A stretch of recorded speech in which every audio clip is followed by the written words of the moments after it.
ఉన్నాను, అది మ్యాక్సిమం చేశాను అని గర్వంగా చెప్పగలను. తృప్తిగా అంటే ఇదే నియోజకవర్గాల్లో 40-45 ఏళ్ళు సీనియారిటీ ఉన్న ఎమ్మెల్యేలు మీరు అందరినీ చూశారు, మంత్రులుగా కూడా చేశారు.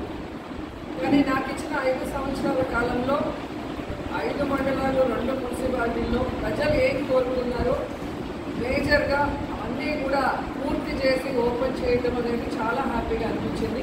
ఇది ఒకటే కొంచెం లేట్ అయింది, ఎలక్షన్ కౌంటింగ్ తర్వాత వచ్చింది.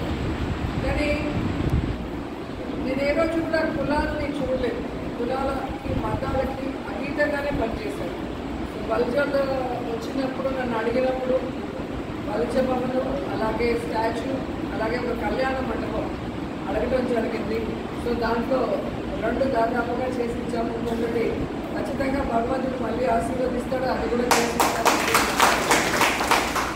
అలాగే ముస్లిమ్స్ కోసం షాదీ మహల్ ఈ రాష్ట్రంలోనే ఏ నియోజకవర్గంలో లేనటువంటి విధంగా అద్భుతంగా పుత్తూరులో నియోజకవర్గంలో కట్టడం జరిగింది.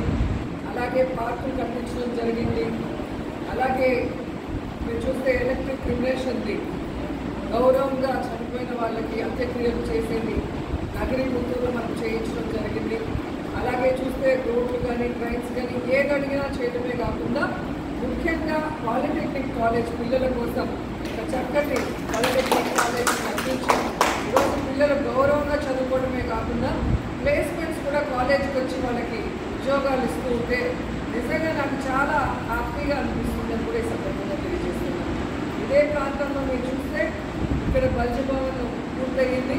దగ్గరలోనే మన ముదిలేయర్స్ కోసము టీటీడీ నుంచి మరి వైఎస్ఆర్ కళ్యాణ మండపం కూడా కట్టించడం జరిగింది. సో అలాగే అర్బన్ హెల్త్ సెంటర్ కట్టించడం జరిగింది.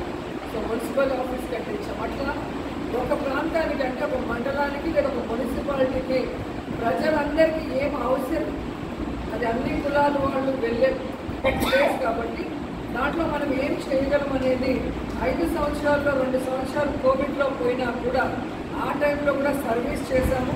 మిగతా టైంలో డెవలప్మెంట్ కూడా చేసి ఇచ్చామని కూడా గర్వంగా చెప్పగలం.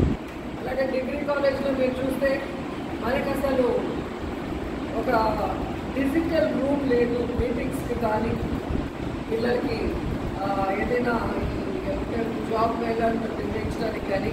సో టెక్నికల్గా మనకి ఒక పెద్ద రూమ్ ఆల్ ఫెసిలిటీస్తో కావాలి అంటే చారిటబుల్ ట్రస్ట్ ద్వారా రోజా చారిటబుల్ ట్రస్ట్ ద్వారా అది కూడా ఎలక్షన్స్ ముందే పూర్తి చేసేయడం జరిగింది.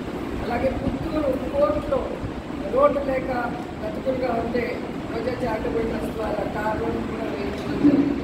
ఇలా ప్రజలు ఏదొచ్చి నన్ను కోరినా చేసుకోవాల్సిన బాధ్యత అంటే కుటుంబ పెద్దగా నన్ను ఎమ్మెల్యే అంటే నేను కుటుంబ పెద్ద. సో ఇక్కడ పార్టీలు కులాలు మతాలు ఎలక్షన్ తర్వాత ఏమీ ఉండవు, అందరూ మనవాళ్ళే అనుకున్నాను కాబట్టి ఇవన్నీ చేయగలిగాను. సో మన ఎలక్షన్ అనేది ఒక సునామీ లాగా జరిగిపోయింది.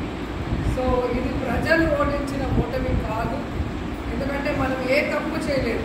ఇంత ఘోరంగా ఓడిపోవాల్సిన తప్పులైతే వైఎస్ఆర్సీపీ నాయకత్వమో పార్టీయో ఎమ్మెల్యేలో చేయలేదు అనేది నేను ఘంటాపథంగా చెప్పగలను. ఏం జరిగింది అనేది ఈ రోజు కాకపోతే ఏదో ఒక రోజు బయటగా అనేది వస్తుంది, ఆ రోజు కూడా ప్రజలు తెలుసుకుంటారు. కానీ ఖచ్చితంగా వైఎస్ఆర్ కాంగ్రెస్ పార్టీ మేము ఎమ్మెల్యేలుగా వర్క్ చేసినప్పుడే కాదు, ఇప్పుడు ప్రతిపక్షంలో కూడా మీకు అందుబాటులో ఉంటామని ఏదైతే మాట ఇచ్చామో ఆ మాట ప్రకారం ఇక్కడే ఉంటాము, మీ అందరికీ అందుబాటులో ఉంటాము. మిమ్మల్ని మా కుటుంబ సభ్యులుగానే మేము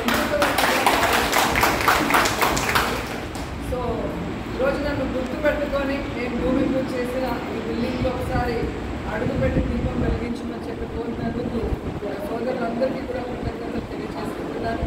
సో మీ సోదరిగా ఎప్పుడు మీకు ఏ అవసరం ఉన్నా నేను చేయగలిగింది 100% చేసిస్తానని కూడా ఈ సందర్భంగా తెలియజేసుకుంటూ ప్రతి ఒక్కరికి